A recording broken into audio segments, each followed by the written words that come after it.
Welcome back to the channel. And today we're working on a 2012, I believe.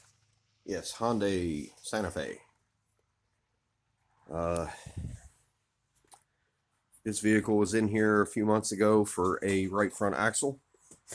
The owner of the vehicle bought a axle off of Amazon, and it wasn't too long after I installed it for him, it started to click. There it is on the floor, and ended up putting a new hub in it. So today is kind of show you what to do. I've kind of jumped ahead of the game here. So what I'm going to do is show you how to take this apart. And we'll go from there. Okay, so the first thing you got to do is take your caliper bolts out and get the wheel, secure your vehicle up on jack stands, chock the rear wheels, set the parking brake, normal stuff. Be safe. Get you a 14mm wrench or socket, and you're going to remove the caliper bolts. Now, if you're changing the axle or the hub, either way you go, when you remove this rotor, you got a caliper bracket bolt right here, and you may have to loosen this strut bolt, but anyway, I take them out anyways. You can kind of do what you want here, but it's just easier to go ahead and remove these bolts. They are, make sure here, I got a little bit of a mess of tools everywhere. So this side is a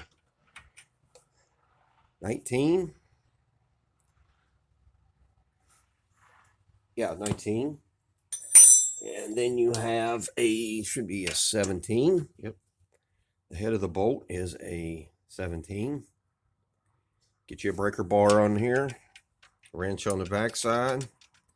If you don't, no, I'm just saying, if you don't have an air compressor and air tools, you have to do it the old caveman way with just wrenches and sockets. So once you get this bottom bolt moved out of your way, then you'll be able to get this top caliper bolt out, which is right here. Goes in just like that, right there. All right, now, so once you remove the caliper bracket, which is this guy right here, and it sets on here like so,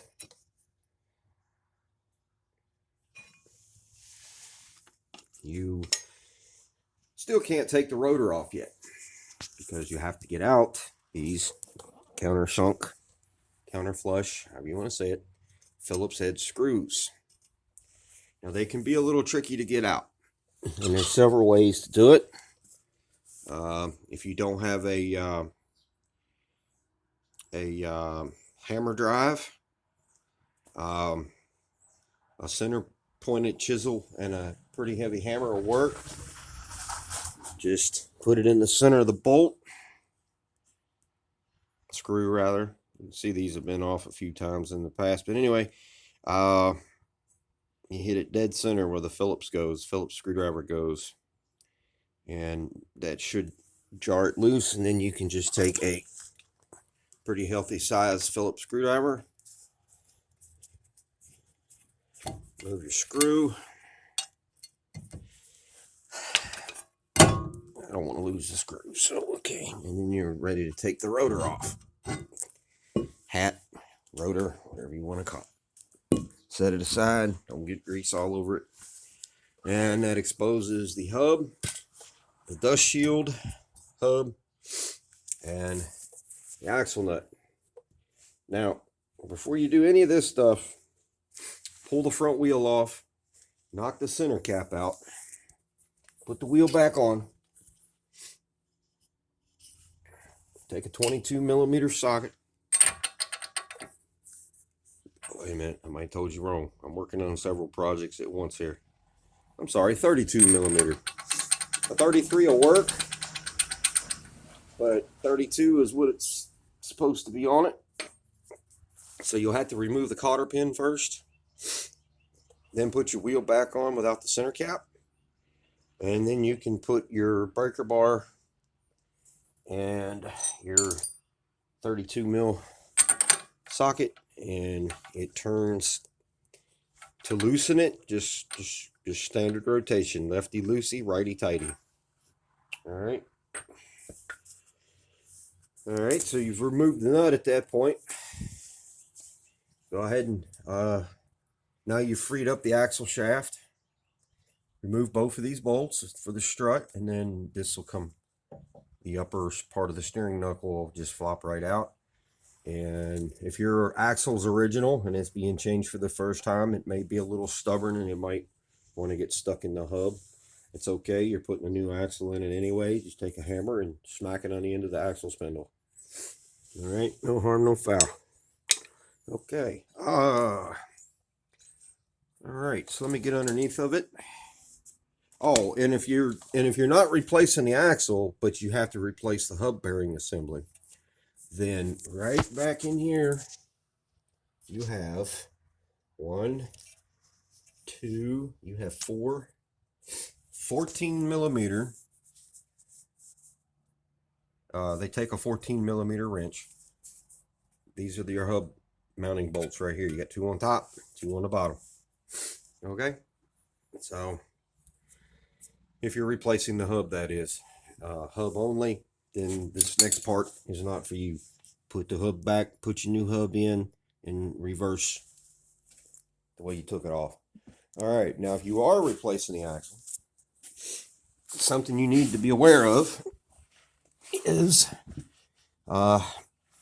underneath of here, there's a shield for the axle.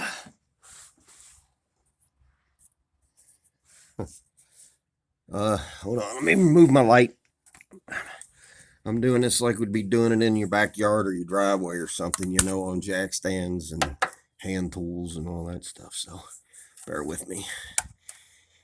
All right, so here is the new axle shaft. And there out to the spindle, knuckle. But this car on the right side has a half shaft. A lot of them do, which runs from a mount that goes to the back of the engine block. You can see one up. As soon as I get there, there's a bolt right there. There's several, but the first thing you got to do to access them is remove this shield right here. And this shield mounts. If I can get the light so you can see what's going on here, guys. Hang on. All right. Right here. See, that shield mounts right there. You've got 2 12 millimeter headed bolts that hold it to the bearing mount of the half shaft. It bolts to the back of the engine block. And I do recommend that you be careful when you're removing the axle, because there is a seal right here in the transfer case, or excuse me, transaxle case right there. I'm pointing with my flashlight. But once you get the half shaft out, you'll see. Now, if yours is original axle and half shaft, like this car has a replacement outer shaft, but the half shaft is original.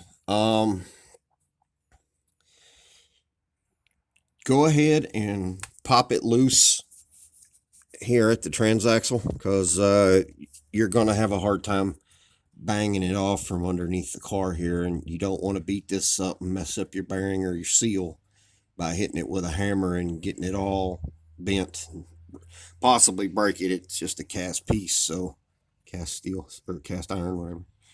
And you definitely don't want to hit your transmission pan, which is right here. So it's best just to pop it loose from the transaxle housing and slide the whole thing out. You've already taken the knuckle down. You've removed, just do it all. And then get it in a vise or whatever you got to do to split these two apart. Now you see that this one has been leaking a little bit around the seal.